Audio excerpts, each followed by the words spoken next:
Sigurado ka na ba dito, Miro? Oo. Wala na rin naman akong choice, di ba? May choice ka pa rin. Pwede ka pang umatras. Pwede pang wag mong ituloy ito. Hindi. Hindi na. Matagal ko na tong pinaplano. Simula nung nawala si kuya. Simula nung ako na lang ang naiwan. Gusto ko lang siguraduhin kung kaya mong panindigan lahat ng sasabihin mo kay Rina. Kailangan.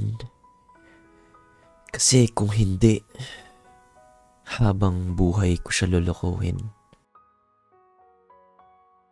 So, simulan mo na.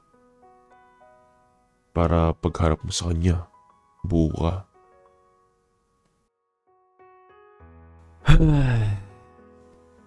Okay. Ito na talaga. Para kay Kuya Axel. Kuya, kung nasan ka man, sana mapatawad mo ko. I need to do this to be able to find you. I promise I'll find you whatever it takes. I opened the old laptop na ginagamit ni Kuya Axel. Rina? Si Rina ang last na nakasama ni Kuya?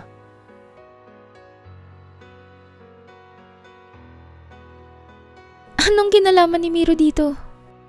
Miro, Ha? simulan mo sa una. Andito si Miro. But the big question is, asan si Axel? Fine. So, ganito. Rina, magkasama kami ni Dante sa kaso na to. Kapatid ko si Kuya Axel. Kuya Axel? Anong pinagsasabi mo dyan? Hayaan mo magsalita si Miro. Pakinggan mo siya. I stuck with you for those 3 years in the hopes of finding him. Then bakit ako? Bakit mo ako ginawang tanga ng 3 taon? Oh my God. Wala ka ba talagang maalala? Ano bang dapat kong maalala? Ikaw yung last person na nakasama ni Kuya bago siya nawala. After kong marinig yung mga sinabi ni Miro, I decided to leave. Hindi ko na kaya lahat ng information. Sasabog na utak ko. Hindi ko pa rin nasabi sa kanya na ako yung Axel na nakakausap niya. Ang bobo ko. Bakit di mo nasabi lahat? Naduwag ako. Nagtatalo yung isip at puso ko. Gusto ko nang aminin sa kanya lahat. Hindi ko alam kung naduduwag ako para sa sarili ko o naduduwag akong hindi niya na ako tatanggapin. Can we meet? Bukas. Sa same abandoned warehouse. Wait, how'd you know that? We'll meet there. This time, totoo na. Handa na ako. Sigurado ka?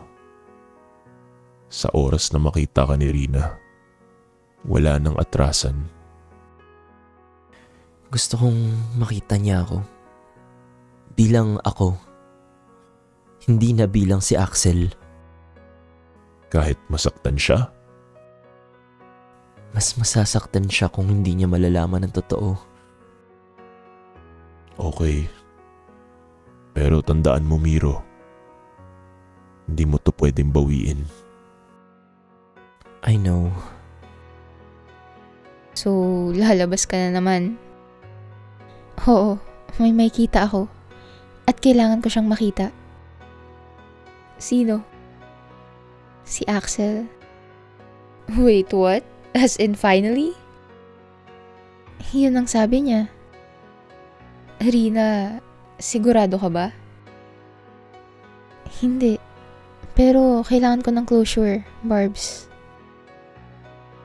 Okay. Kung yan ang makakapagpahinga ng puso mo, go. Pero promise me, pag hindi siya nagpakita ulit, stop mo na to ha. I promise. Dito ka na. Oo. Lamig ng hangin. Kinakabahan ako. May oras ka pa para umalis. Ayoko. I deserve whatever happens.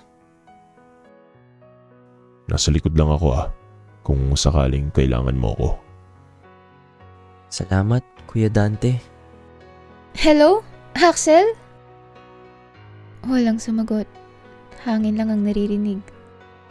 Kung joke na naman to, hindi na ako matatawa. Rina?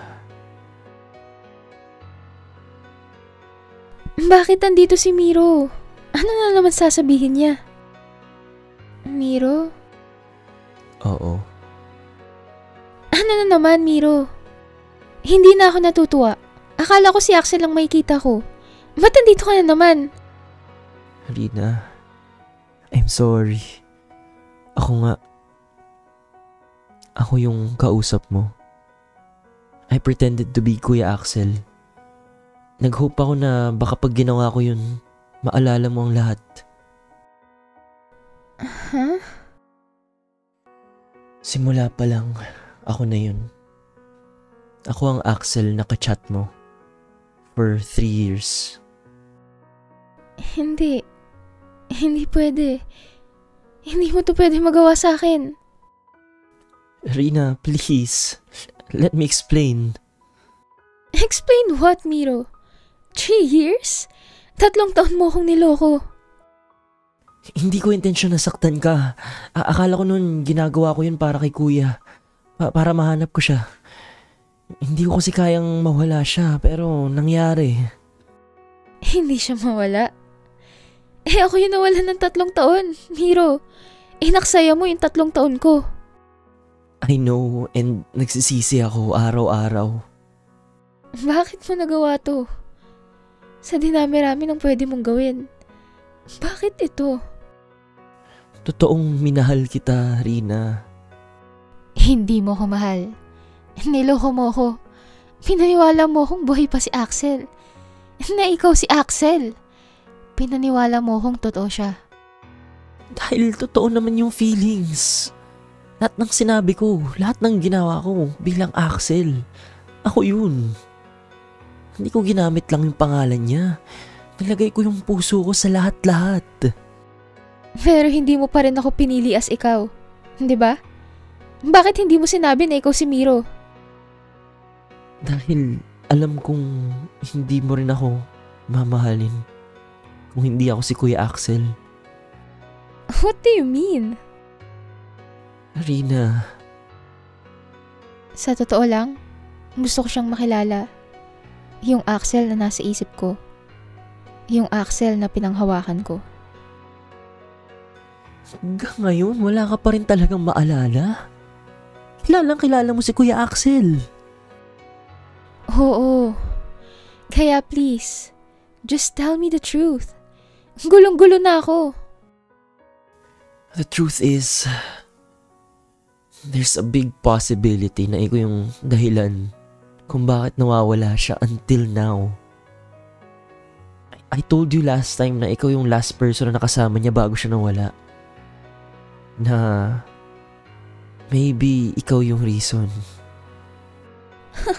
Ako? Stop lying. We are doing this to know the truth sa pagkawala ni Kuya. Nagpanggap akong siya para makaalala ka na. After the incident, nagkaroon ka ng trauma that caused you to have amnesia. Just, please, alalahanin mo na lahat ng matapos na to. Napapagod na ako. Mahal na kita, pero hindi mawawala yung katotohanan na baka ikaw yung dahilan bakit nawawala yung kapatid ko. Oo na!